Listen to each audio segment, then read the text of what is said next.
The 2022 Ideapad Gaming 3 was announced in February this year, but there is still no news of its launch, except a coming soon page for the AMD version on the official website. Then why should you care about this video? It's because the 2022 Ideapad Gaming 3 is confusing as hell. And if you're looking to buy a new laptop, you would want to know about these. It's getting really hard these days to explain laptop configurations because it seems like manufacturers are screwing them up on purpose. And you'll see in a while that these 2022 Ideapad Gaming 3s have the same problem. The features they offer are really confusing. You don't get the Thunderbolt 4 port with the RTX 3060 versions. You don't get the RTX 3060 with the AMD versions. But these are not bugs, they're features. Lenovo says FU, but that F ain't for flaw. Deal with it. There will be two variants each for both the Intel and AMD models, and the differences between them don't make sense. Like with the 15-inch models, with Intel you can get up to a 165Hz QHD IPS display with 350 nits of brightness along with the usual spec. But with AMD you're limited to a 1080p IPS panel but with the same 165Hz refresh rate and a lower 300 nits of peak brightness. On the 16-inch models with Intel you can get up to a QHD 165Hz display with a higher 500 nits peak brightness, while with AMD you get the same display but with a lower 300 nits peak brightness. Why?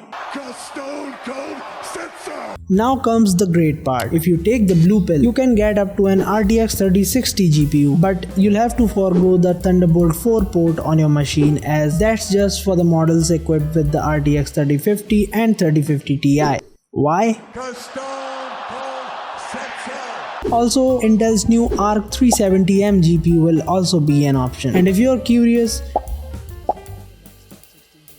but that particular variant probably won't make it to the Indian market. Deal with it. You're also limited to just DDR4 memory. Now if you take the red pill, you get up to RTX 3050 Ti and DDR5 memory. All the other specs remain the same. As for performance, I expect overall better performance due to the improved quad exhaust system this year. But all these improvements may also translate into higher prices. But we'll find out the truth when they actually go on sale, which doesn't seem like happening for at least a few months. But I'm just speculating, don't listen to me. Now for the design and port placement, these laptops are just perfect. They look just like the higher tiered Legion machines. You get most of the ports on the back side for a cleaner look. The forward inch placement of the display will make it sturdy and durable. The color options are basic and only the maxed out variants will get the optional RGB keyboard. Storage can be upgraded to up to 2TB via two M.2 slots, all offering Gen 4 support, I hope. Now the thing worth remembering is that one of those M.2 slots is a 2280, which supports the regular sized 80mm SSD, while the other one is 2242, which supports the smaller 42mm SSD. Remember that. Also, there may be space for a hard drive, just like last year, where you can either hook up an M.2 SSD or a SATA hard drive. But this is also just my speculation, don't count on that. All the models will have Wi-Fi 6 and Bluetooth 5.2 as far as my research shows. So in conclusion, these machines are definitely worth waiting for, and if they fit your needs, don't think, just buy. I hope I've taken some of the burden of research off your shoulders.